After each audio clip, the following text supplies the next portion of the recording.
మాజీ ప్రభుత్వ విప్ ముదునూరి ప్రసాద్ రాజుపై కాపు corporation chairman Kothapalli Subbarayudu ధ్వజమెత్తారు.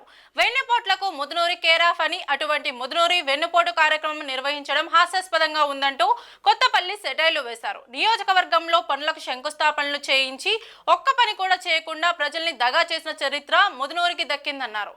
ఇవన్నీ మరచి ముదునూరి వెన్నుపోటు గురించి మాట్లాడడం దయ్యాలు వేదాలు వర్ణించినట్లుగా ఉందన్నారు.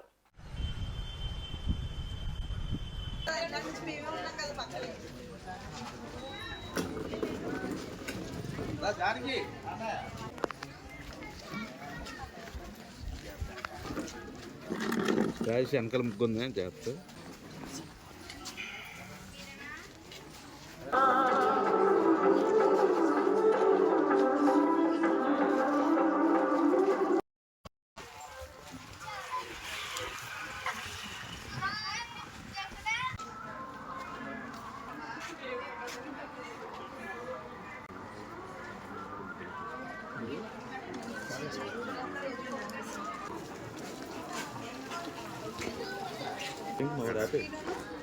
ड्वाक्रा महिला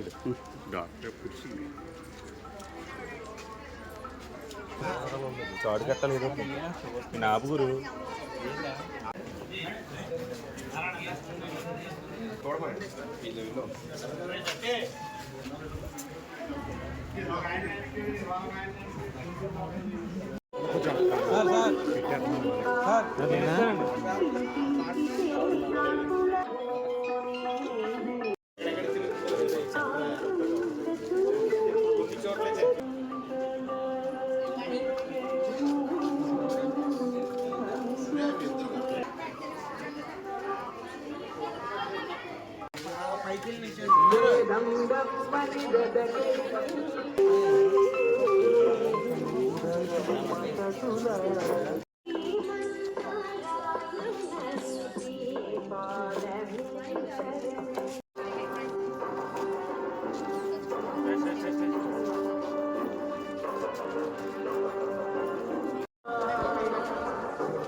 మీరు కొంచెం అది అలా ఉంటుంది.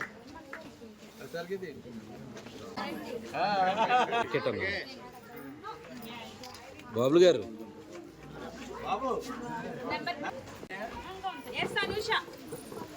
వచ్చింది కదా హాస్టల్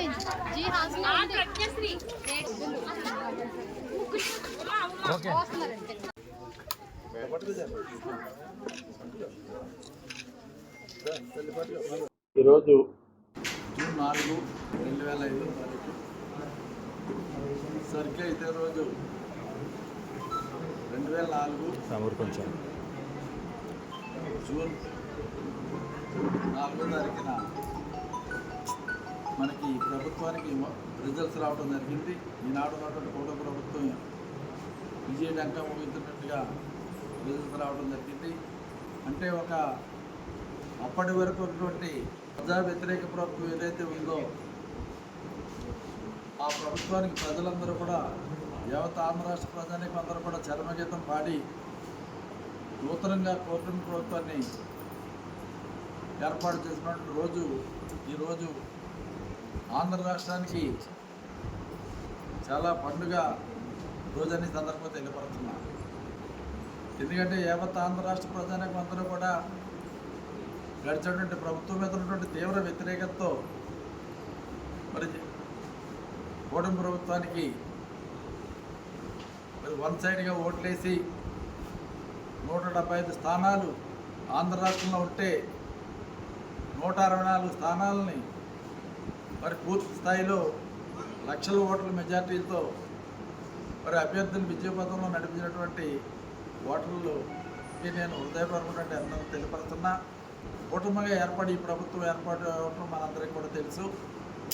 మరి ఈ కూటమి ఏర్పాటులో పవన్ కళ్యాణ్ గారు చాలా ప్రధానమైనటువంటి భూమిక వహించినటువంటి విషయం మనందరికీ కూడా తెలుసు.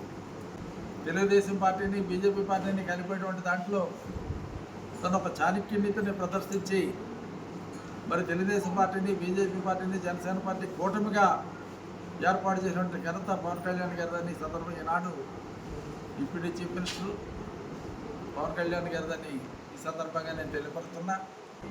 తెలుగుదేశం పార్టీ కూడా మ్యాక్సిమం 94% సీట్లు నెగ్గడం జరిగింది. బీజేపీ పార్టీ కూడా 95% సీట్లు నెగ్గడం జరిగింది. జనసేన పార్టీ మటుకు 100% 100% సీట్లు నెగ్గినటువంటి విషయాన్ని ఇక్కడ మనం అందరూ కూడా గమనించాలి. అంటే భారతదేశ చరిత్రలో కానీ ప్రపంచ దేశ రాజకీయ చరిత్రలో కానీ మనం చూసినట్లయితే మెజార్టీ స్థానాలు 90% స్థానాలు 95% స్థానాలు నెగ్గినటువంటి ప్రభుత్వాలు గతంలో కూడా ఉన్నాయి. కానీ 100% 100% నెగ్గినటువంటి పార్టీ ఏది కూడా భారతదేశంలో కానీ ప్రపంచ దేశాల్లో కానీ ఇంతవరకు లేదు. అది మన జనసేన పార్టీ, పవన్ కళ్యాణ్ గారు అధ్యక్షులుగా ఉన్నటువంటి పార్టీ ఒకటే అని కూడా సందర్భంగా తెలియపడుతున్నాం.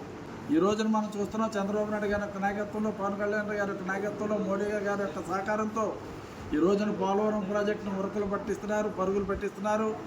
అదేవిధంగా ఇంతవరకు మనకి విడిపోయి 6 సంవత్సరాలు గడిచినప్పటికీ కూడా మరి రాజధాని ఏదంటే చెప్పలేనటువంటి దౌర్భాగ్య పరిస్థితి నుంచి ఈ రోజున ప్రపంచంలోనే ఎక్కడా లేనటువంటి రాజధాని ఈ రోజున ఆంధ్ర రాష్ట్రంలో చంద్రబాబు నాయుడు గారి యొక్క నాయకత్వంలో, పవన్ కళ్యాణ్ గారి యొక్క నాయకత్వంలో, మోడీ గారి యొక్క సహకారంతో అమలు పడుతున్నటువంటి విషయాన్ని ఈ సందర్భంగా నేను తెలియపరుస్తున్నా.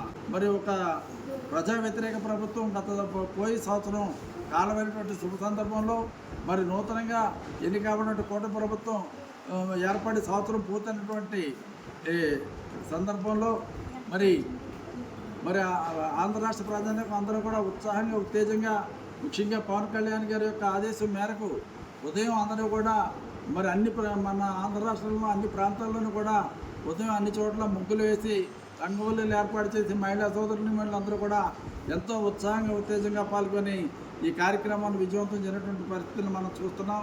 అదేవిధంగా ఈరోజు సాయంత్రం కూడా మరలా దీపాలు వెలిగించి మరి టపాసులు కాల్చేటువంటి కార్యక్రమం సాయంత్రం కూడా మరి పవన్ కళ్యాణ్ గారి యొక్క ఆదేశం మీద ఉంది. అది కూడా ఆ కార్యక్రమాన్ని కూడా మనం నిర్వహిస్తాం.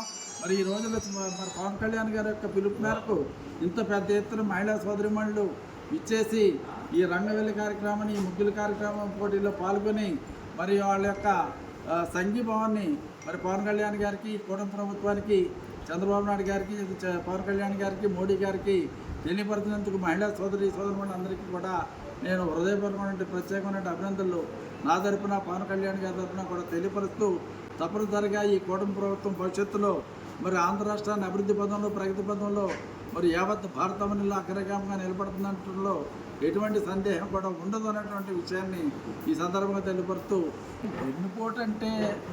వెన్నుపోటు గురించి ప్రసాదరాజు మాట్లాడటం చాలా హాస్యాస్పదంగా ఉంది. అంత దారుణమైనటువంటి వెన్నుపోటు ప్రసాదరాజు పొడిచినటువంటి విషయాన్ని ప్రసాదరాజు గుర్తు చేసుకోవాలని సందర్భం తెలియపడుతుంది. అసలు ఈనాడు కూటమి ప్రభుత్వాన్ని చంద్రబాబు నాయుడు గారు వెళ్ళి ఓట్లు గుద్దుకోలేదు, పవన్ కళ్యాణ్ గారు వెళ్ళి ఓట్లు గుద్దుకోలేదు, లేకపోతే పురంధేశ్వరి గారు బీజేపీ వాళ్ళు వచ్చి ఓట్లు గుద్దుకోలేదు. 164 సీట్లకి మెజార్టీ, లక్షల మీద మెజార్టీ. ఏది నరసాపురం చరిత్రలో ఏనాడు లేనటువంటి దారుణమైనటువంటి ఓటమి చెందిన ప్రసాదరాజుకి ఇంకా కళ్ళు తెరుచుకోలేదు. నీకన్నా వెన్నుపోటు ధరడు ఎవడన్నా ఉన్నాడంటే మరి అందరూ కూడా పాలు తాగే పసి పిల్లవాడు కూడా నవ్వుతారన్నటువంటి విషయాన్ని సందర్భంగా తెలియపరుస్తున్నా. ప్రసాదరాజు గారిని కానీ లేకపోతే వైసీపీ పార్టీని కానీ నేను ఒకటే అడుగుతున్నా, అసలు వెన్నుపోటుకి అర్థం చెప్పండి. మీరు వెన్నుపోటు అంటే ప్రజలు మీకు వెన్నుపోటు పడతారని భావిస్తున్నారా? మీ అరాచక ప్రభుత్వాన్ని పారదోడటం ప్రజలు చేసినటువంటి తప్పుగా మీరు భావిస్తున్నారా అని ఈ సందర్భంగా వైసీపీ పార్టీని ముఖ్యంగా వైసీపీ పార్టీని ప్రశ్నిస్తున్నా. అదేవిధంగా మన చోట మన గత మాజీ శాసనసభ్యులు మన ప్రసాదరాజు గారిని కూడా ఈ సందర్భంగా నేను ప్రశ్నిస్తున్నా. వెన్నుపోటుకి అర్థం ఏదన్నా ఉందంటే, వెన్నుపోటు అంటే మొట్టమొదటిసారిగా ఆంధ్ర రాష్ట్రంలో గుర్తొచ్చేటువంటి వ్యక్తి మన ప్రసాదరాజు గారు అని కూడా ఈ సందర్భంగా తెలియపడుతున్నా. వెన్నుపోటు అంటే కనీసం అర్థం చేసుకోండి. అంటే మీరు ఈ రోజున మరి కూటమి ప్రభుత్వానికి 164 సీట్లు ఇచ్చేటువంటి ప్రజానీకం మీద ఈ రోజున మీరు వ్యతిరేకంగా కార్యక్రమాలు నిర్వహించారని కూడా ఈ సందర్భంగా నేను డిమాండ్ చేస్తున్నా. ప్రజల యొక్క మంచి ఆశయంతో, మంచి ఉద్దేశంతో మిమ్మల్ని గతంలో నమ్మి మీకు 151 సీట్లు మీకు ఇస్తే వాళ్ళని వెన్నుపోటు మీరు పోవడం మూలంగా ప్రజలు సరైనటువంటి సమయంలో ఓటు ద్వారా వారి యొక్క నిరసన మీకు తెలియపరిచారు తప్ప ఇది వెన్నుపోటు కాదు. మీరు చేసినటువంటి తప్పులు, మీరు చేసినటువంటి దౌర్భాగ్య విధానాల మూలంగానే ఈ రోజున ప్రజలు మిమ్మల్ని తిరస్కరించారు. కేవలం ఆంధ్ర రాష్ట్ర చరిత్రలో ప్రతిపక్షం కూడా లేనటువంటి పార్టీగా ఈ రోజున వైసీపీ పార్టీ నిలబడిందంటే ఎంత దారుణమైనటువంటి హీనమైనటువంటి పరిస్థితి, చాలా హీనమైనటువంటి ప్రభుత్వ పరిపాలన గడిచినటువంటి 5 సంవత్సరాలు గడిచిందో మరి ముఖ్యంగా వైసీపీ పార్టీ తెలుసుకోవాలి, ప్రసాద్ రాజు తెలుసుకోవాలని ఈ సందర్భంగా కూటమి తరపున మేము డిమాండ్ చేస్తాం.